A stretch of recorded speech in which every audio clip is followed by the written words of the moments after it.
My name is Manasri. I am studying 10th standard. In this experiment, tooth powder. My name is Chandan. I am studying 10th class. My school name is PMC ZPH Zadapur.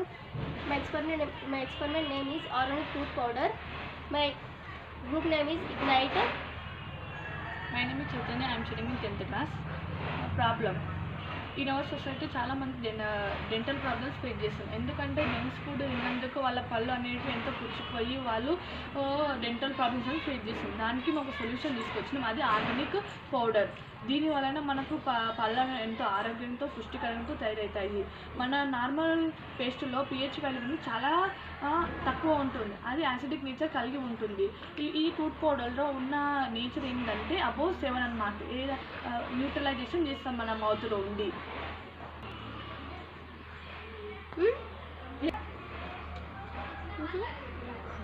దీంట్లో వాడాల్సిన పదార్థాలు: దేశీయ ఆవు కర్ర బొగ్గు, దేశీయ ఆవు బొగ్గు, పేడ బొగ్గు, ఉత్తరేణి పొడి, వేప పొడి, లవంగం పొడి దీంట్లో మెడికల్ పర్పస్గా వాడతారు.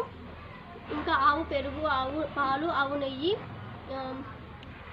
బ్లాక్ సాల్ట్, రాక్ సాల్ట్ ఇవన్నీ వాడడం వల్ల పంటికి తెల్లదనం అవన్నీ వస్తుంటాయి.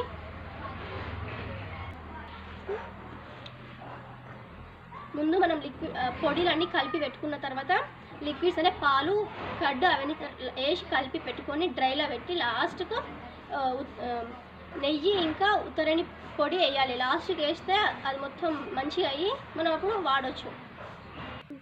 దీనివల్ల ఉపయోగాలు చాలా ఉంటాయి. చిగుర్లు ఆరోగ్యంగా మరియు బలంగా ఉంటాయి. దీనివల్ల ఉపయోగాలు చాలా ఉంటాయి. చిగుర్లు ఆరోగ్యంగా మరియు బలంగా ఉంటాయి. చిగుర్లు రక్తస్రావాన్ని ఆగుతుంది. దంతాలు అనిత్వత్వాన్ని సమతుల్యం చేస్తుంది. చిగుర్లు మరియు దంతాలు నొప్పి తగ్గుతుంది. నోటి నుండి దుర్వాసనని తొలగిస్తుంది.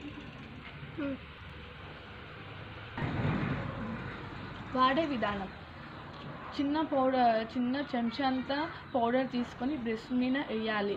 ఆ తర్వాత 2 లేదా 3 నిమిషాల పాటు బాగా మనము పళ్ళ మీద రాయాలి. ఆ తర్వాత మనము నీటితో బాగా శుభ్రం చేసుకున్న తర్వాత మన పంటిని ఎలాంటి తినడానికి కూడా యూటిలైజ్ చేసుకోవచ్చు. ఆ తర్వాత మనం ఇది 2 లేదా 3 రోజుల సార్లు మనం ఒక రోజులో మనము యూటిలైజ్ చేసుకోవచ్చు. దీనివల్ల వచ్చే ఫలితాలు: పళ్ళు స్ట్రాంగ్గా అయితే ఇంకా నోట్లో దుర్వాసన రాదు, అంటే స్మెల్ రాదు గలీజ్గా. ఇంకా పళ్ళని అనేది కూల్గా చేస్తుంది. దీనిలో ఎలాంటి కెమికల్స్ కలవాయి కాబట్టి మన పంటికి ఎలాంటి ఎఫెక్ట్ కలగదు. Thank you for all in this experiment.